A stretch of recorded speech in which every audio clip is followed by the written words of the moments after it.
exclusive, Jamie Foxx is set to star in Spawn, the Blumhouse film that marks the directorial debut of Todd McFarlane from his scripted adaptation of his comic book creation. Foxx will play the character who started out in the comics as Al Simmons, a member of a CIA Black Ops team who is betrayed twice. After being set up by his cohorts to be murdered with his corpse set aflame, Newman is double-crossed in hell. He is convinced to become a Hellspawn warrior in exchange for being able to be reunited with his wife. But Spawn finds himself stuck in a demonic creature shell, and that his wife moved on and married his best friend.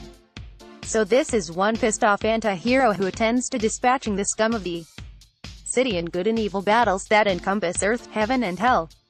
Related Blumhouse acquiring Intruders, Tommy Wirkole's next thriller courtesy Todd McFarlane. The comic was huge in the 1990s and was previously turned into an animated film in a live-action pick with Michael J. White playing the character.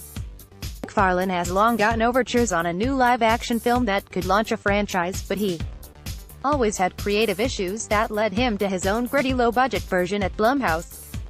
He expects the budget to be between $10 million and $12 million for a dark R-rated realization of his vision that will stack up favorably from both a creative and financial standpoint.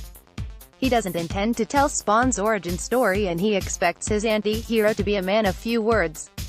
Courtesy Todd McFarlane, the scariest movies, from Jaws to John Carpenter's The Thing, or The Grudge and The Ring, The Boogeyman, doesn't talk, McFarlane told Deadline, acknowledging that he's gotten odd stares from studio suits in the past on this approach.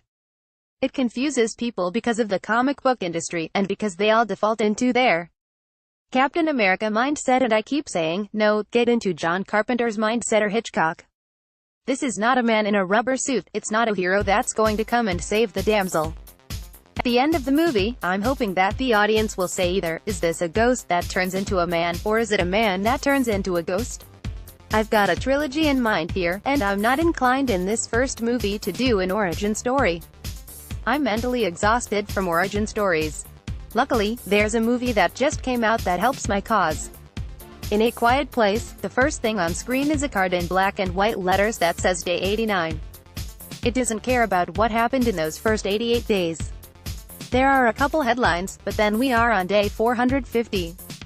That movie doesn't worry about explaining and giving all the answers.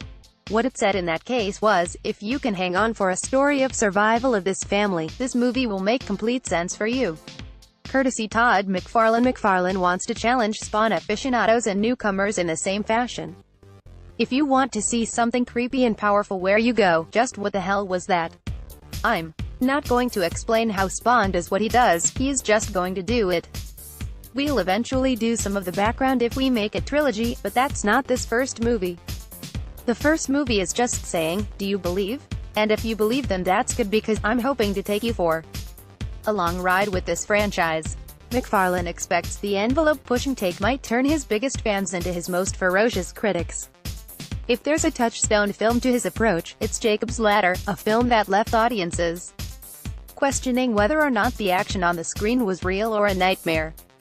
Related Jamie Foxx to host off-script, Hollywood-themed digital interview series, Denzel Washington, Vince Vaughn among guests. If Spawn doesn't have much to say, then why Foxx, the Oscar winner who delivered so many memorable lines in everything from Django Unchained to Collateral and Ray? Courtesy Todd McFarlane, there are 5 or 6 moments where I'm going to need things from my actors, and a couple of them have to come from Jamie, and I've seen him deliver them on screen. McFarlane said, he gets into his own, with body language and a look that basically will say way more than anything I could type on a piece of paper, and this movie is going to need those moments. And in the odd moment where he has to deliver a line that's short, curt and has impact, he can do it in a way that makes you go, whoa, I don't want to mess with that guy. What a badass. McFarlane adds that Foxx was the actor in his mind when he wrote the script. Jamie came to my office 5 years ago, and he had an idea about Spawn and we talked about it. McFarlane said, I never forgot him, and when I was writing this script, you sort of plug people in, and he was my visual guy and I never let go of him.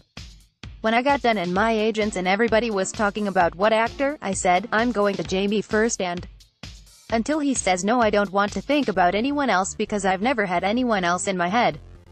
Luckily, he hadn't forgotten either. I said, hey, I'm back to talk about Spawn again, and he was like, let's do it. Blumhouse chief Jason Blum sparked to the pairing. "We are thrilled Jamie Foxx will be playing the title role in our movie adaptation of Spawn," he said in a statement. "He is an incredible actor and a huge fan of the Spawn universe that Todd McFarlane created. With the depth of talent Jamie can commit to the role and Todd at the helm bringing the world of Spawn to life, we could not be more excited for this film." Foxx sparked to the idea that his 5-year wait to play the character will be worth it. Said Foxx, "A few years back I flew out to Arizona to meet the man behind one of the most incredible comic book characters in the universe, Todd McFarlane. He was taken aback when I told him with the enthusiasm of a young child that more than anything I wanted to put my name in the hat to embody his beloved character Spawn. I told him no one would work harder than me if given the opportunity. Well, the opportunity is here. I'm humbled and ready to transform, and to top things off. The young Jason Blum is lending his brilliance to the project. Time to be great.